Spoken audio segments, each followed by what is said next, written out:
বন্ধুরা, এখন অনেকেরই সমস্যা ময়দা জাতীয় খাবারে। অনেকের সেটা হজম হতে চায় না ভালো করে, এবং যদি আমরা হেলদি খাবারের রেসিপি ট্রাই করি সেখানে কিন্তু ময়দা একদম বাদ।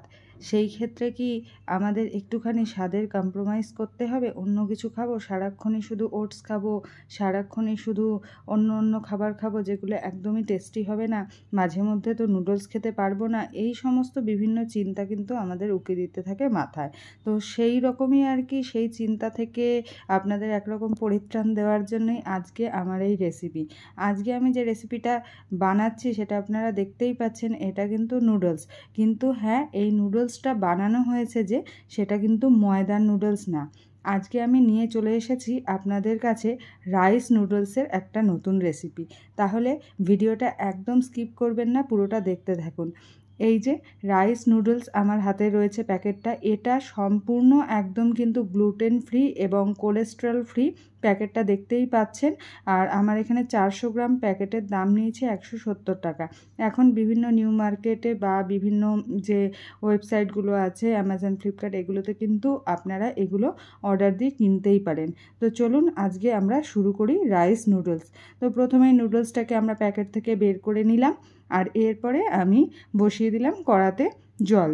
যেমন আর কি নুডলস রান্না করতে হয় সেরকমই প্রসেস। একটু দিয়ে দেবো তাতে সাদা তেল, যাতে এই নুডলসটা একদম গায়ে গায়ে আর কি আটকে না যায়। আর এমনিতেও রাইস নুডলসটা দেখবেনই যে ময়দার মতো অত আর কি আটকায় না। আর একটু দিয়ে দিলাম লবণ, যাতে আর কি জলটা তাড়াতাড়ি গরম হয়ে যায়।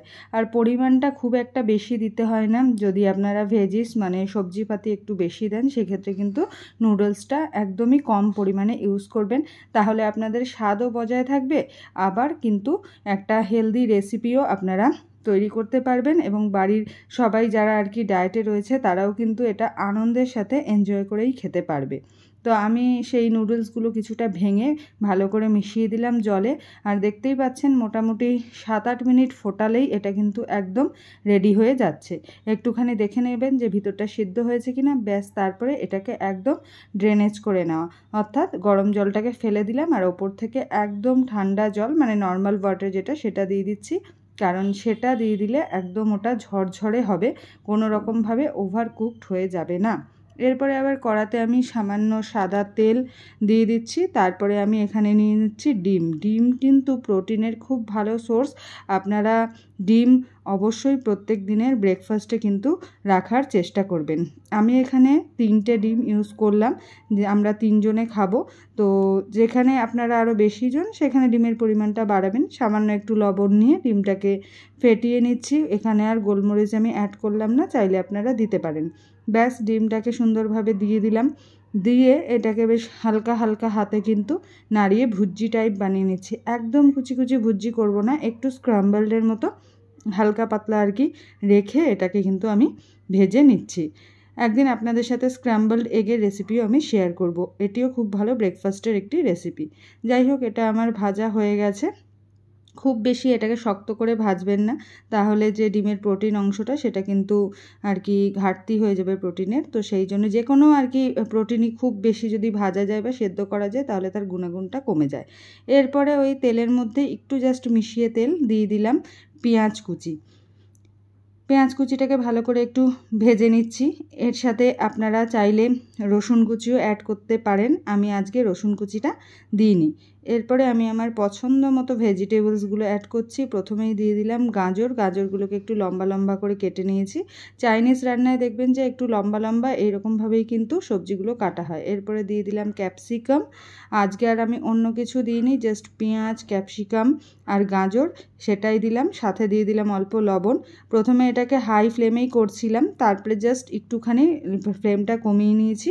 আর এবারে দিয়ে দিলাম গোলমরিচ গুঁড়ো, স্বাদ অনুযায়ী, যে যেরকম ঝাল খান সেই অনুযায়ী এটা অ্যাপ্লাই করবেন।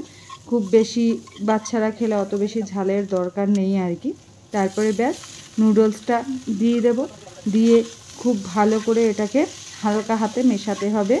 কারণ যেহেতু এটা বেশি এদিক ওদিক নাড়াচাড়া করলে আর কি বেশি ভেঙে গেলে জিনিসটা দেখতে ভালো লাগবে না, সেই জন্য হালকা হাতে পুরো সবজির সাথে যাতে মেশে সেই রকমভাবে এটাকে মেশাতে হবে। তার সাথে টেস্টের জন্য আমি অল্প করে সয়া সস দিয়ে দিচ্ছি, বেশি মাত্রায় না, দেখতেই পেলেন কতটুকু দিলাম, আর অল্প ভিনেগার।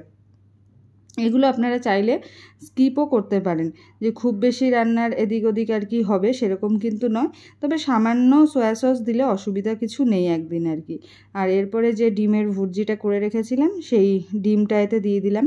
এর সাথে আপনারা চাইলে কিছু চিকেন শ্রেডেড করে সেদ্ধ করে রেখে সেটাও আপনারা অ্যাড করতে পারেন, প্রন রেখে সেটাও অ্যাড করতে পারেন। খুব সুন্দর আর কি, এটা হেলদি একটা ব্রেকফাস্ট বলুন বা ডিনার বলুন বা লাঞ্চেও বলুন, যে কোনো সময় এটা কিন্তু খাওয়া যেতে পারে।